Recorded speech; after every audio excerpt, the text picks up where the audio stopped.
ನಾನು ಕನ್ನಡಿಗ, ಕನ್ನಡದ ಕಾವಲಿಗ. ನಾನೀಗ ನನ್ನ ಗಾಡಿ ಕ್ರ್ಯಾಶ್ ಕಾರ್ಡ್ ಹಾಕ್ಸಕ್ಕೆ 6 km ಹೊಂಟೇನಿ. ಇದು ಇಲ್ಲೇ ಕಬ್ಬನ್ ಪಾರ್ಕ್ ನಿಯರ್ ಐತಿ. ಕಬ್ಬನ್ ಪಾರ್ಕಿಂದ 1 ಕಿಲೋಮೀಟರ್ ಹಾಕಿ ಶಾಪ್. ಈಗ ನಾವು ಗಾಡಿ ತೊಗೊಂಡ ಮ್ಯಾಗ ಫಸ್ಟ್ PPF ಮಾಡಿಸ್ತೇವೆ ಅಂತಂದ್ರೆ ಸೆಕೆಂಡ್ ಕ್ರ್ಯಾಶ್ ಕಾರ್ಡ್ ಅಂತ ಹೇಳ್ತೇನೆ ನಾನು. ಯಾಕಂದ್ರೆ ಈಗ ನಾವು ರೈಡ್ ಹೋಗ್ಬೇಕಾದ್ರೆ ಎಲ್ಲ ಗುಡ್ ವೇದಾಗ ಹೋಗ್ತೈತಿ, ಎಲ್ಲ ಗುಡ್ ಪಾಸಿಟಿವ್ ವೇದಾಗ ಹೋಗಿ ಬರ್ತೇವೆ ಅಂತಂದು ಹೇಳಕ್ಕೆ ಬರೋಂಗಿಲ್ಲ. ನಾವು ಆ್ಯಸ್ ಅ ನೆಗೆಟಿವ್ ಥಿಂಕ್ ಮಾಡಿದ್ರು ಸೇಫ್ಟಿ ಕ್ರ್ಯಾಶ್ ಕಾರ್ಡ್ ಬೇಕಾ ಬೇಕು ಮ್ಯಾಂಡೇಟರಿ. ಅದಕ್ಕಂತಂದ್ರೆ 4-5 ಲಕ್ಷ ರೂಪಾಯಿ ಕೊಟ್ಟು ಗಾಡಿ ತೊಗೊಂಡಿರ್ತೀವಿ, ಅದು ಪ್ರೊಟೆಕ್ಟ್ ಮಾಡೋಕೆ ಒಂದು ಕ್ರ್ಯಾಶ್ ಕಾರ್ಡ್ ಇದ್ರೆ ಚಲೋ. ಹೋಗೋನೀಗ ಶಾಪಿಗೆ ನಾ ಯಾವ ಕ್ರ್ಯಾಶ್ ಕಾರ್ಡ್ ಹಾಕ್ಸ್ಬೇಕಂತ ಆಲ್ರೆಡಿ ನಾ ಡಿಸೈಡ್ ಆಗೀನಿ. ಮತ್ತು ಮಾರ್ಕೆಟ್ನಾಗ ಭಾಳ ಕ್ರ್ಯಾಶ್ ಕಾರ್ಡ್ಸ್ ಅವೈಲೇಬಲ್ ಅದಾವೆ, ಭಾಳ ಬ್ರ್ಯಾಂಡ್ ಇದೆ. ಮೋಟೋ ಕೇರ, ಮೋಟೋ ಟಾರ್ಕ್, ಮೋಟೋ ಟ್ಯೂರಿನ್, ಮತ್ತು ಒಳ್ಳೆ ಹೈಪರ್ ರೈಡರ್, ಮತ್ತು OEM crash card, auto engine ಭಾಳ ಅದಾವೆ. ಇದರ ನಾವು ಇಷ್ಟು ಸೆಲೆಕ್ಟ್ ಮಾಡ್ದೆ. ನಾ ಒಂದು ಕ್ರ್ಯಾಶ್ ಕಾರ್ಡ್ ಸೆಲೆಕ್ಟ್ ಮಾಡೀನಿ. ಆ ಕ್ರ್ಯಾಶ್ ಕಾರ್ಡ ಹಾಕ್ಸ್ತೀನಿ, ತೋರಿಸ್ತೇನಂತ ಅದಕ್ಕಂತಂದೆ. ಮತ್ತು ಒಳ್ಳೆ ಈಗ ನೋಡಿ ಬೇರೆ ಕ್ರ್ಯಾಶ್ ಕಾರ್ಡ್ನ ನಮ್ಮ ಫ್ರೆಂಡ್ ಮೋಟೋ ಕೇರ್ ಹಾಕ್ಸಿದ. ಆ ಮೋಟೋ ಕೇರ್ ಹಾಕ್ಸ್ಯಾನ ಕ್ರ್ಯಾಶ್ ಕಾರ್ಡ್ ಅರ್ಜೆಂಟ್ ಒಳಗೆ. ಬಟ್ ಈಗ ಅವ್ನು ಕುಂತು ಹೊಡಿಬೇಕಾದ್ರೆ ಗಾಡಿ ಆ ಕ್ರ್ಯಾಶ್ ಕಾರ್ಡ್ ಅವ್ನು ಕಾಲಿಗೆ ಬಡಿತೈತಿ. ಸೊ ನಿಮಗೆ ಇರಿಟೇಟ್ ಆಗಬಾರ್ದು ಹಿಂಗೆ ಹಾಕಿಸಕ್ಕೆ. ಸೊ ಈಗ ನಾ ಹಾಕ್ಸಿರೋ ಕ್ರ್ಯಾಶ್ ಕಾರ್ಡ್ ನೋಡಿದ್ರೆ ನೀವು ಅದ್ರ ಪಾಡಿಗೆ ಅದು ಬರೋಬ್ಬರ ಐತದ. ನಾವು ಕುಂತರು ನಮ್ಮ ಕಾಲಿಗೆ ಬಡಿಯಂಗಿಲ್ಲ. ಮತ್ತು ಅಕಸ್ಮಾತ್ ಏನರ ಗಾಡಿ ಬಿತ್ತಂದ್ರೆ ಅದ್ರ ಇಂಪ್ಯಾಕ್ಟು ಅದು ಸ್ಲೈಡರಿಂದ ಪ್ರೊಟೆಕ್ಟ್ ಮಾಡ್ತೇನೆ ನನ್ನ ಗಾಡಿನ. ಅದ್ರ ಸಂಬಂಧ ನಾ ಸ್ಕೈಲರ್ ಹೈಪರ್ ರೈಡರಿಗೆ ಹೋಗೇನಿ. ಈಗ ಶಾಪ್ ಬಂತು ಆಲ್ರೆಡಿ ನೋಡ್ಬೋದು ನೀವು. 6 km ಅಂತಂದ್ರೆ 6000 miles to isle of man ಅಂತಂದು ಹೇಳಿ.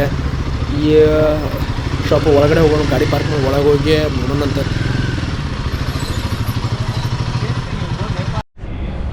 ನೋಡ್ರಿಲೆ ಹೊಸದ ಇದನ್ನು ಟಾಪ್ ರ್ಯಾಕ್ ಪ್ಲೇಟ್ ಚೇಂಜ್ ಮಾಡಿ ಕೊಟ್ರೆ ಹೈಪರ್ ರೈಡರ್ ಬಬಲ್ಸ್ ಇದ್ವಲ್ಲ, ಇದ್ರೊಳಗೆ ಏನು ಬಬಲ್ಸ್ ಇಲ್ಲ. ಚೆಕ್ ಮಾಡೇ ತೊಗೊಂಡೇನಿ. ಈಗ ನಾನು ಕ್ರ್ಯಾಶ್ ಕಾರ್ಡ್ ಯಾವ ಹಾಕ್ಸ್ಬೇಕಂತಂದು ಹೇಳಿ ನಾನು ಸ್ವಲ್ಪ ನೋಡಿದೆ, ರಿಸರ್ಚು ಮಾಡಿದೆ. ಸೊ ಮೋಟೋ ಟಾರ್ಕ್, ಮೋಟೋ ಕೇರ ಭಾಳ ಇದ್ದವು. ನಾನು ಹೋಗಿ ಅವೆಲ್ಲ ಏನಂದರೆ ಕಾಂಪ್ಯಾಕ್ಟ್ ಡಿಸೈನ್ ಇಲ್ಲ, ಕುಂತ್ರ ಕಾಲಿಗೆ ಬಡಿತೈತಿ, ಜಾಸ್ತಿ ರೈಡ್ ಮಾಡೋಕೆ ಆಗಂಗಿಲ್ಲ, ನಮಗೆ ಕಂಫರ್ಟೇಬಲ್ ಇರೋಂಗಿಲ್ಲ ರೈಡ್ ಮಾಡ್ಬೇಕಾರೆ. ಅದಕ್ಕೆ ಯಾವ್ದು ತೊಗೋಬೇಕಂತ ಗುದ್ದಾಡ್ಬೇಕಾರೆ ಹೈಪರ್ ರೈಡರ್ ಚಲೋ ಅನ್ನಿಸ್ತು ನನಗೆ. ಅದ್ರ ಪಾಡಿಗೆ ಅದೈತಿ, ಅದೇ ನಮಗೆ ಇದನ್ನು ಕೊಡೋಂಗಿಲ್ಲ, ಅದ್ರ ಪಾಡಿಗೆ ಇರ್ತದೆ. ಮತ್ತು ಒಳ್ಳೆ ಇಂಪ್ಯಾಕ್ಟ್ ತೊಗೋತೈತೆ ಅದು ಏನಾರ ಗಾಡಿ ಏನಾರ ಬಿತ್ತಂದ್ರೆ. ಅದಕ್ಕೆ ನಾನು ಹೈಪರ್ ರೈಡರ್ ಹಾಕ್ಸತ್ತೇನೆ. ಅವ್ರು ಓಪನ್ ಮಾಡಿದ್ಮೇಲೆ ತೋರಿಸ್ತೇನೆ ಹೈಪರ್ ರೈಡರ್ ಹೆಂಗೆ ಫಿಟ್ ಆಕೈತಿ ಏನೇನಂತಂದು ಹೇಳಿ. ಆ್ಯಕ್ಚುಲಿ ಹೈಪರ್ ರೈಡರಿಗೆ OEM ಕ್ರ್ಯಾಶ್ ಕಾರ್ಡಿಗೆ ಏನು ಡಿಫ್ರೆನ್ಸ್ ಇಲ್ಲ ಜಾಸ್ತಿ. ಎಲ್ಲೆಲ್ಲಿ ಸ್ಕ್ರೂ ಫಿಟ್ ಆಕವಲ್ಲ OEM ಅದ, ಸೇಮ್ ಹೈಪರ್ ರೈಡರು ಅದೇ ರೀತಿನೇ ಫಿಟ್ ಆಕೈತಿ. ತೋರಿಸ್ತೇನೆ ಅಂತ ಹಾಕ್ಸಿದ ನಾ ಹೆಂಗೆ ಬರ್ತೈತಿ ಏನಂತಂದು. ಇಲ್ಲಿದ್ದು ಒಂದು ಹೈಪರ್ ರೈಡ್ರದ್ದು ಕ್ರ್ಯಾಶ್ ಕಾರ್ಡ್. ಈ ಕ್ರ್ಯಾಶ್ ಕಾರ್ಡ್ ಮತ್ತು ಒಳ್ಳೆ ಇದೆಲ್ಲ ಪೌಡರ್ ಕೋಟೆಡ್ ಐತಿ, ಇಲ್ಲಿ ನೋಡ್ಬೋದು ನೀವು. ಸೊ ಎಲ್ಲ OEM ಕ್ರ್ಯಾಶ್ ಕಾರ್ಡ್ ಹೆಂಗೆ ಫಿಟ್ ಆಕೈತಲ್ಲ, ಈ ಕ್ರ್ಯಾಶ್ ಕಾರ್ಡು ಅದೇ ರೀತಿ ಫಿಟ್ ಆಕೈತಿ ಗಾಡಿಗೆ. ಸೊ ಟೆನ್ಷನ್ ಏನು ತೊಗೊಳೋದು ಅವಶ್ಯಕತೆ ಏನಿಲ್ಲ. ಭಾಳ ಜನ ಹೇಳ್ತಾರೆ ಅಂದ್ರೆ ಒಂದೊಂದು ಕ್ರ್ಯಾಶ್ ಕಾರ್ಡ್ ಇದ್ರೆ ನಿಮಗೆ OEM ಹಾಕಿಸ್ರಿ, OEM ಹಾಕ್ಸಿದ್ರೆ ಚಲೋ, ನಿಮ್ದು ಇಲ್ಲಾಂದ್ರೆ ಬೇರೆ ಹಾಕ್ಸಿದ್ರೆ ಚಾಸಿಸಿಗೆ ಪ್ರಾಬ್ಲಮ್ ಆಕೈತಿ ಅಂತಂದು ಹೇಳಿ. ಬಟ್ ಚಾಸಿಸಿಗೆ ಪ್ರಾಬ್ಲಮ್ ಅನ್ನೋಕ್ಕಿಂತ ಈಗ ನೀವು OEM ಕ್ರ್ಯಾಶ್ ಕಾರ್ಡ್ ಹಾಕ್ಸಿದ್ರೆ ಅಂದ್ರೆ ಅದು ಇಂಪ್ಯಾಕ್ಟ್ ತೊಗೊಂಗಿಲ್ಲ ನಿಮ್ಮ ಗಾಡಿದ. ನಾನು ನೋಡಿದ್ದೇನೆ, ಅದನ್ನೂ ಟ್ರೈ ಮಾಡಿದೆ. ಮತ್ತು ಲೈಟ್ ಆ್ಯಂಡ್ ವೇಟ್ ಐತಿ ಮಾಡಿಸಿದ್ರೆ ಅದಂತ. ಬಟ್ ನನಗೆ ಇದನ್ನು ಪರ್ಸ್ನಲಿ ಅದು ಲೈಕ್ ಆಗಲಿಲ್ಲ. ಅದ್ರ ಸಂಬಂಧ ಸ್ಕೈಲರ್ ಹೈಪರ್ ರೈಡ್ರಿಗೆ ಹೋಗೇನಿ. ಏನು ಜಾಸ್ತಿ ಹೆವಿ ವೇಟ್ ಅಂತೂ ಇಲ್ಲ, ಇದಕ್ಕಂದ್ರೆ ಗಾಡಿನೇ ಇರೋದು ವೇಟ್ ಐತಿ. ಇನ್ನು ಇದು ವೇಟ್ ಆತಂದ್ರೆ ಬರೋಬ್ಬರ ಆಗಂಗಿಲ್ಲ, ಭಾಳ ವೇಟ್ ನಮಗೆ ನಿಗೋಂಗಿಲ್ಲ ಗಾಡಿದು.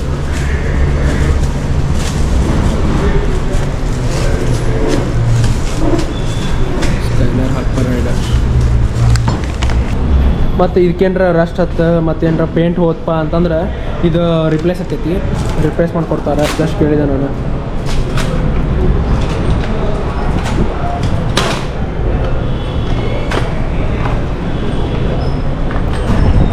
ಈಗ ಅವರ ಫಿಟ್ ಮಾಡತ್ತಾರ, ಫಿಟ್ ಮಾಡಲಿ, ಅವ್ರಿಗೂ ನಾವು ತ್ರಾಸ ಕೊಡೋದು ಬೇಡ. ಫಿಟ್ ಆದ್ಮ್ಯಾಗ ಹೆಂಗೆ ಕುಂದಿರ್ತೈತಿ, ಎಲ್ಲೆಲ್ಲಿ ಇಂಪ್ಯಾಕ್ಟ್ ಆಕೈತಿ, ಅದಕ್ಕೆ ವಿತ್ ಸ್ಲೈಡರ್ಸು ಬರತ್ತವೆ. ಎಲ್ಲ ನೋಡೋಣ, ಪ್ರೈಸ್ ಎಷ್ಟು, ಈ ಶಾಪ್ ಡೀಟೇಲ್ಸ್ ಎಲ್ಲ ಹಾಕಿರ್ತೇನೆ ನಾನು ಡಿಸ್ಕ್ರಿಪ್ಷನ್ದಾಗ.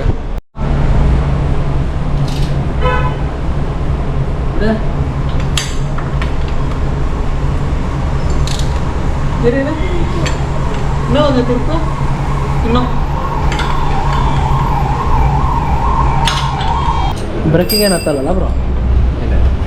ಇದು ಗಂಗೆ ಪ್ಲೇ ಬರೋದು ಒಟ್ಟು ಹತ್ತಲ್ಲ ಎಲ್ಲ ಚೆನ್ನಾಗಿ ಕೊಟ್ಟಿದ್ದಾರೆ. ಹೌದಾ? ಇದು ಸ್ಟ್ರಾಂಗ್ ಇಲ್ಲ. ಆ ಸೈಡ್ ಈ ಸೈಡ್ ಕೈನಲ್ಲಿನ ಬೆಂಡ್ ಆಗತ್ತೆ ಅದು.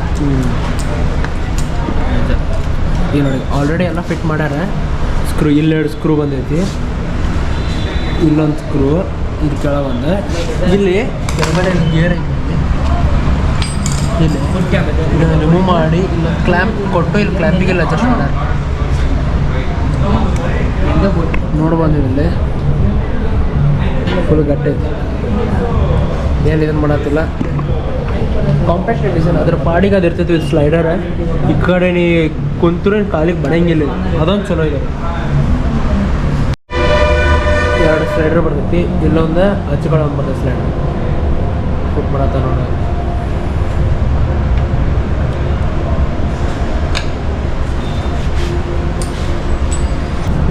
ಹೈಪರ್ ರೈಡರ್ದ ಕ್ರ್ಯಾಶ್ ಕಾರ್ಡ್ನ ಹಾಕ್ಸಿದೆ. ಮೇನ್ 2 ಬೋಲ್ಟ್ ಈ ಕಡೆ ಬಂದವ, ಇಲ್ಲಿ 2 ಬೋಲ್ಟ್ ಕುಂತಾವೆ, ಇನ್ನೊಂದು ಮತ್ತು ಇಲ್ಲಿ ಒಳಗಡೆ ಒಂದು ಬೋಲ್ಟ್. ಇಲ್ಲಿ ಕೆಳಗಡೆ ಇಲ್ಲಿ ಮಟ್ಟ ಹಾಕ್ಸೇ ಇರ್ತೈತಿ. ಇದು ಕ್ಲ್ಯಾಂಪ್ ಎಲ್ಲ ಇಲ್ಲಿಂದ ಇದ್ರ ಒಳಗಡೆ ಇಲ್ಲೊಂದು ಕ್ಲ್ಯಾಂಪ್ ಹಾಕ್ಯಾರ. ಇಲ್ಲಿ ಈ ಬೋಲ್ಟ್ ಐತಲ್ಲ ಸ್ಕ್ರೂ, ಇದ್ರ ಹಿಂದ್ಗಡೆ ಒಂದು ಕ್ಲ್ಯಾಂಪ್ ಹಾಕ್ಯಾರ. ಅದು ಬಂದು ಇಲ್ಲಿ ಜಾಯಿಂಟ್ ಆಗೈತಿ, ಇಲ್ಲಿ ಬೋಲ್ಟ್ ಮಾಡ್ಯಾರ. ಬೋಲ್ಟ್ ಇದನ್ನು ಬೋಲ್ಟ್ ನಟ್ಟಾಗಿ ಫಿಟ್ ಮಾಡ್ಯಾರ.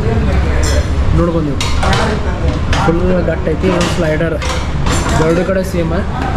ನಾನಿವತ್ತು ಹೈಪರ್ ರೈಡರ್ ಬಂದು ಇದೊಂದು ಹಾಕ್ಸಿದೆ. ಮತ್ತು ಇದು ಪೌಡ್ರ್ ಕೊಟ್ಟೈಟಿಗೆ ಅವ್ರು ಇದನ್ನೈತಲ್ಲ ಫುಲ್ ರಿಪ್ಲೇಸ್ ಮಾಡಿಕೊಟ್ರು.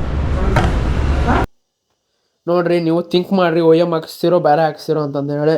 ನನಗೆ ಇದೆಲ್ಲ ಈಗ ಆಲ್ಮೋಸ್ಟ್ ನಾನು ಈ ವಿಡಿಯೋ ಲೇಟಾಗಿ ಹಾಕತ್ತೀನಿ. ಆಲ್ಮೋಸ್ಟ್ ನಾನೆಲ್ಲ ರೈಡ್ ಗಿಡ್ ಎಲ್ಲ ಮಾಡಿ ಬಂದ್ಮ್ಯಾಗ ನನಗೆ ಇದು ಹೈಪರ್ ಸ್ಕೈಲರ್ ರೈಡ್ರದ್ದು ಬೆಸ್ಟ್ ಅನ್ನಿಸ್ತು. ಈಗ ನೀವು ನೋಡಿದ್ರೆ ನಾನು ಇದನ್ನೊಂದು ಹಾಕ್ಸಿದೆ. ಈಗ ಆಲ್ಮೋಸ್ಟ್ ನನ್ನ ಗಾಡಿದೆಲ್ಲ ರೆಡಿ ಆಯ್ತು. Main crash guard, back plate, radiator guard, ಮತ್ತು ಒಳ್ಳೆ ಹಿಂದಿನ ಟಾಪ್ ರ್ಯಾಕ್ ಆಲ್ಮೋಸ್ಟ್ ಎಲ್ಲ ಆಗಿದ್ದು ಫಿಟ್. ಈಗ ಮತ್ತೆ ನೆಕ್ಸ್ಟ್ ಏನೇನು ಹಾಕ್ಸ್ಬೇಕಲ್ಲ ನಾನು, ಮತ್ತು ಸದ್ಯಕ್ಕೇನಿಲ್ಲ ಹಾಕ್ಸೋದು. PPF ಹೋತ ಎಲ್ಲ ಆಗಿತ್ತು. ಇದರದೆಲ್ಲ ನಾವು ಬ್ಲಾಗ್ ಬಿಡ್ತಿರ್ತೀನಿ, ನೋಡ್ತೀರಿ. ನೆಕ್ಸ್ಟ್ ಒಂದು ಚಲೋ ರೈಡ್ ಮಾಡಿ ನೆಕ್ಸ್ಟ್ ನಾನೀಗ 25th, 26, 27, 28, 29 ಡಿಸೆಂಬರ್ ಮುನ್ನಾರಿಗೆ ರೈಡ್ ಹೊಂಟೀನಿ. ಹೋಗ್ಬೋದು.